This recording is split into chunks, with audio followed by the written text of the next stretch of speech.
नमस्कार, मेरा नाम है हितेंद्र भदौलिया और मैं खड़ा हूँ इस समय अशोकनगर में। इंडिया न्यूज की चुनाव चौपाल में हमारे बीच में आज वो लोग हैं जिन्हें हम लोग बिल्कुल आम लोग कहते हैं। वो लोग हैं जो मजदूरी करके जीवन यापन करते हैं। वो लोग हैं जो इस इलाके के या पूरे देश के जो है विकास में बहुत बड़ा योगदान देते हैं। तो सुबह ये चौपाल लगती है मजदूरों की और यहीं से दिन भर के लिए वो कोशिश करते हैं कि काम मिल सके। आज इनसे पूछते हैं कि इनके मुद्दे क्या हैं, चुनाव को लेकर ये क्या सोचते हैं, विकास अगर हो रहा है तो कितना हो रहा है, कौन सी पार्टी इनके हिसाब से ठीक ठाक काम करने वाली है। तो हमारे साथ में बहुत सारे लोग हैं। आप बताइए दादा, चुनाव जिस समय चल रहा है तो गरीबों के मुद्दे क्या हैं उसमें? गरीबों के मुद्दे यह है कि मजदूरी, पहली बात तो फैक्ट्री आनी चाहिए जी। सिंधिया जी, फैक्ट्री लाना चाहिए। इतने दिन से सांसद है, फैक्ट्री लाना चाहिए है। मजदूरों को रोजगार मिलना चाहिए, सबसे ज्यादा मुद्दा है रोजगार का। आप लोगों को जो है मजदूरी की जो है समस्या है, मतलब सही तरीके से मजदूरी नहीं मिलती। दादा, सरकार कई सारी योजनाएं चलाती है, कहती है कि इससे लोगों का भला होता है, डायरेक्ट पैसे भी देती है। मजदूरों का कितना भला हो पाता है? मजदूरों का कोई भला ही नहीं है जी। कच्चू भला नहीं है। 10 दिनों में 5 दिन काम लग रहा है, 2 दिन लग रहा है। सब ऐसे अब जगह देख लो भीड़ कितनी है।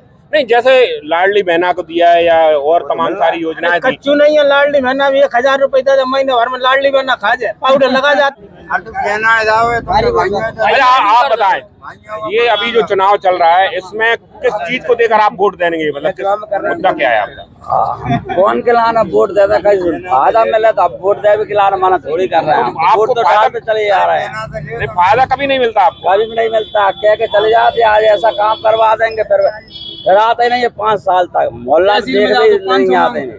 अच्छा दादा, आप ये सब लोग कह रहे हैं कि ये बड़े बड़े नेता जो आते हैं चुनाव प्रचार करते हैं, बड़ी बड़ी बात करती हैं, उससे कुछ इसके बाद लाभ होता है जनता को? उससे नहीं कोई लाभ है मिल आज तक। मजदूरी कर रहे हैं, क्या करें, इतनी महंगाई चल रही है। तो जो मजदूरी मिलती है उससे जो है पूरा गुजर बसर नहीं हो पाता। क्या करें, एक महीना में 10-15 दिन काम लग रहा है। आप युवा हैं, वोट देना शुरू कर दिया क्या? नहीं, अभी नहीं। अभी नहीं। आप वोट देंगे तो क्या देखकर वोट देंगे? प्रत्याशी की जो है छवि देखेंगे या पार्टी देखेंगे? किसको देकर वोट देंगे आप? क्या आपका वोट किस तरह से होगा? आप बताएं जरा। पार्टी देखकर ही वोट देंगे, लेकिन जो अशोकनगर की स्थिति है जी, वो रोजमर्रा के जितने भी यहाँ पर लोग खड़े हैं वो काम करने बेरोजगार है।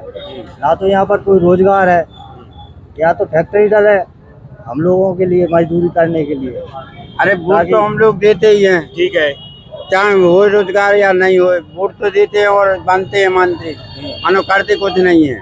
कोई भी पार्टी नहीं करती वोट क्या देते नहीं है क्या? नहीं, आपने कांग्रेस को भी दे लिया, पहले सिंधिया जी, पिछली बार बीजेपी को भी दिया, आपको दे दिया, सबने कुछ नहीं किया अभी तक, ना कुछ करेंगे जी आगे। आपको क्या लग रहा है आगे जाके कुछ करेंगे? कुछ नहीं करेंगे। रोजमर्रा के जो काम करते हैं उनके लिए कोई भी नेता जनप्रतिनिधि। अच्छा, आप लोग रोज मजदूरी करते हैं तो क्या मांग क्या कर रहे हैं, क्या होना चाहिए? यही सरकार में, और क्या फैक्ट्री हो जहाँ मतलब इधर बैठते हैं वो भगा देते हैं, इधर बैठते हैं वो भगा देते हैं। हमें मतलब एक आदमी खड़े हो तो वहाँ पे जगह बैठने के लिए। तो आप चाह रहे हैं कि मजदूरों के लिए कोई शेल्टर बने जहाँ से उनको काम मिल जाए? जहाँ से उनको काम मिले, लेकिन यहाँ पर क्या है, इस चौराहे से उसने इधर कर दियो, इधर से उधर भगा दिया उसने। अच्छा, आप लोग जो मजदूर जितने लोग हो, कोई रजिस्टर्ड होते हैं या उनको कोई काम का रोस्टर मिलता है कि साहब इतना काम तो कम से कम मिलेगा ही महीने में हमको? कोई नहीं है ऐसा कुछ नहीं। तो कितने दिन का काम मिल पाता है? अरे 1 दिन 2 दिन महीने में ज्यादा से ज्यादा 10 दिन या 15 दिन, इससे ज्यादा काम नहीं। अच्छा, हमारे साथ में एक भैया और जुड़े, आप बताएं क्या मतलब है बेरोजगारी नेता खत्म नहीं कर पा रहे हैं, काम नहीं दिला पा रहे हैं? आज तक बेरोजगारी किसी ने खत्म ही नहीं की जी। अगर राहुल गांधी सोच रहे हैं खत्म करने की बेरोजगारी, लेकिन उनकी सरकार नहीं बन पा रही। क्या लग रहा है कि यहाँ जो माहौल है उसमें सरकार को लेकर कोई नहीं माहौल है तो यहाँ सोच रहे हैं लोग, पब्लिक कांग्रेस को वोट देगी, कांग्रेस को भी वोट देगी। हाँ। पर देश के लेवल पर अगर आप जाओगे तो इस समय तो मोदी का जो है मामला ज्यादा चल रहा है। तो मोदी का नाम चल रहा है, लेकिन उनका वो नाम ही है खाली, और है कुछ नहीं है। तो नीचे जो वो तो दावे करते हैं गरीबों के लिए कर रहे हैं, सब कुछ उनके लिए, तो आप लोगों को कोई फायदा नहीं होता उन योजनाओं की कुटी। आज मैं कह रहा हूँ गरीब की गणना की जाए तो गरीब को, किसी व्यक्ति को अगर लाभ मिला हो तो वो क्या बता दें। अच्छा, कुटी मिलती है गरीबों को? नहीं मिलती? मिलती है कुटी। कोई दुर्घटना हो जाती है, आयुष्मान का कार्ड मिलता है, तो ये योजनाओं का लाभ जब मिलता है, ये योजना का लाभ चल रहा है, ऐसी बात नहीं चल रहा है।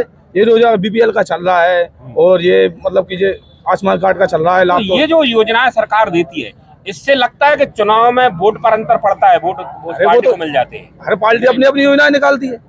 अब ये कांग्रेस भी सोचेगी कि हम भी कोई योजनाएं निकालेंगे। हाँ, तो क्या चाह रहे हैं आप, कौन कौन जीते और उससे क्या उम्मीद कर रहे हैं कि क्या मिले आपको? तुम बताओ। किसी से उम्मीद नहीं कर रहे हैं, किसी से उम्मीद नहीं कर किसी रहे से कोई किसी के गरीब आदमी का कोई भला नहीं करता, चाहे कांग्रेस आ जाए चाहे बीजेपी आ जाए। हम तो ये चाहते हैं हमारे असोनहर शहर में कोई फैक्ट्री बने जिसमें मजदूरों को काम लगे। बेरोजगार 500 आदमी मंडी में खड़े होते हैं, इससे 50 आदमी को कोई काम लगता है। 500 में से 50 आदमी। हाँ टोटल। चलिए, तो ये चौपाल जहाँ हम खड़े हैं गांधी इंदिरा पार्क पर, वहाँ सुबह से मंडी लगती है लोगों की जो मजदूरी पर जाते हैं, और इनका कहना है कि बमुश्किल महीने भर में 30 दिन आने के बाद 10-12 दिन 15 दिन से ज्यादा इनको मजदूरी नहीं मिलती। इनकी मांग है कि इतने बड़े लोग यहाँ से चुनते रहे, हमेशा से सांसद और मंत्री बनते रहे, मगर एक फैक्ट्री तक इस इलाके में नहीं लग पाई है। चुनाव आगे भी होंगे, लोग जीतेंगे, मगर जीतने वाले से इस बार इनकी उम्मीद है कि कम से कम मजदूरों के लिए कोई काम किया जाए।